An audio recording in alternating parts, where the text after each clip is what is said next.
So we have lots of different questions here. We have a photograph in scale 1 to 1, and that's photograph B here in the middle. Then we have a photograph that is in the scale of 1 to 2. That means it's half the size of B, which is here in scale 1 to 2, and that is photograph A. Then we have another photo that is in the size 2 to 1, which means that it's twice as large as photograph B in the size 2 to 1, and that is photo C. So if X is the length of photograph B and Y is the width, we can look at what would the width and and height of C and B be. Well, C would have twice as long X, we'd write that as 2X, and the height would also be twice as long, so 2Y.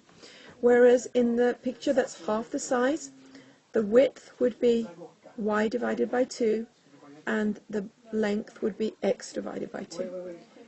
If we were to work out the perimeter of the... So we're trying to find the perimeter of photo B compared with perimeter of photo A. Well, first we could calculate the perimeter of photo B. That would be X plus Y, which can be written as 2X plus 2Y. And that is the perimeter of photo B. If we look at the perimeter of photo A, we would have a half X plus another half X plus a half Y plus a half Y. Now that would be the same as 1 whole X plus 1 whole Y. So the perimeter of photo A is X plus Y. If we compare X with 2X and Y with 2Y, we can see that photo A is half the perimeter of photo B, because X is half of 2X and Y is half of 2Y.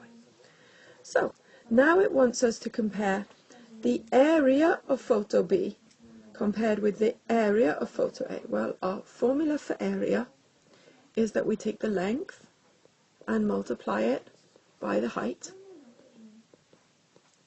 So the area of photo B will be the length is X and the height is Y. Whereas the area of photo A would be the length is X divided by 2 multiplied by the height, which is Y divided by 2.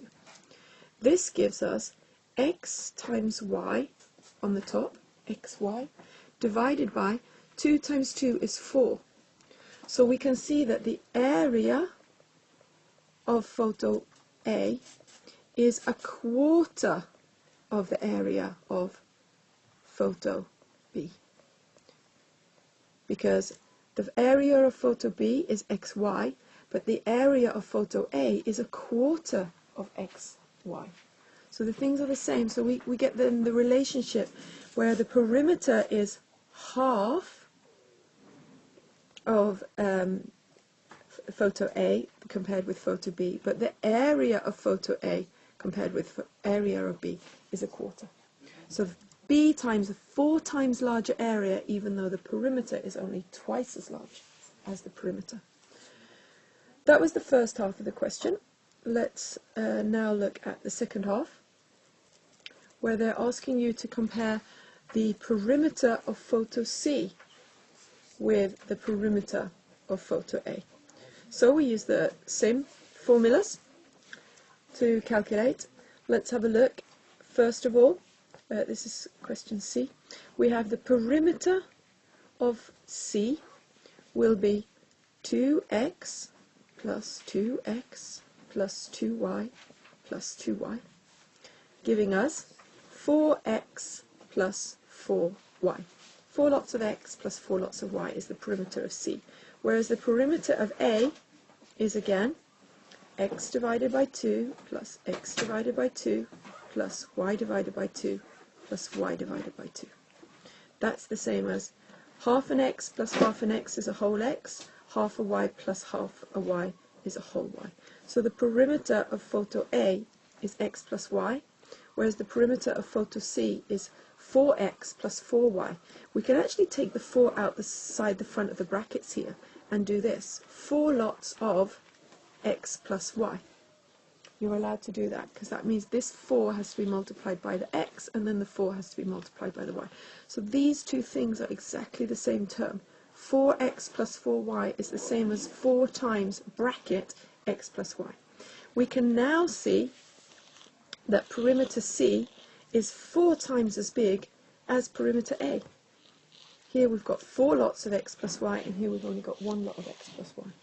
So perimeter C divided by perimeter A is 4 lots of x plus y divided by x plus y. Here we have the same things on top of each other, x plus y together, so it's 4 times larger. 4 times larger, the ratio of perimeter C over perimeter A. Let's do the same thing now, but we'll look for area. I'm just going to, I'd like to make some space for area. Let's look at the area of rectangle C. We know it's length times breadth, so we're going to get 2x multiplied by 2y, which is going to be 4 multiplied by xy. The area of rectangle C is 4xy. What about the area of rectangle A then? It's going to be the length, which is x over 2, multiplied by the height, which is y over 2. X times y is xy. 2 times 2 is 4. So we get a quarter of xy. So what's the difference then? Well, if we now divide area C divided by area A to get the ratio difference, we get 4xy on the top, area of C, divided by xy divided by 4. And the question is, what do we do here when we have a divide by divided line? We have 2 divide lines here. And what we do with that in maths is the same as we do when we've got fractions. Let me show you that over here. We have 4xy divided by xy divided by 4.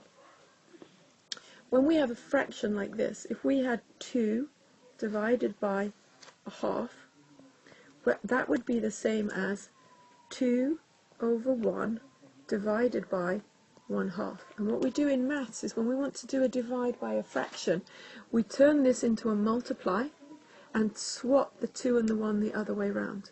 So it becomes times 2 over 1. So we'd get 2 over 1 times 2 over 1, which would give us 4 over 1. So 2 divided by a half equals 4, which is what we know. We do exactly the same thing with this term. We have 4xy divided by, or divided by 1, divided by a new fraction, xy divided by 4. What we do here is we swap these upside down, so we get 4xy divided by 1 multiplied by 4 divided by xy. The xy cancels here, xy divided by xy is 1, anything divided by itself is 1, and we get 4 times 4 equals 16. So we can see that the perimeter of this was 4 times larger, but the area was 16 times larger. So the area, if the perimeter is 4 times larger, the area is always the same amount larger, but squared, means multiplied by itself. So it's 4 times 4 is 16. If the perimeter had been 6 times larger, the area would have been 6 times 6, which is 36 times larger. So the area is always squared what the perimeter is, and that was why they want you to do this question.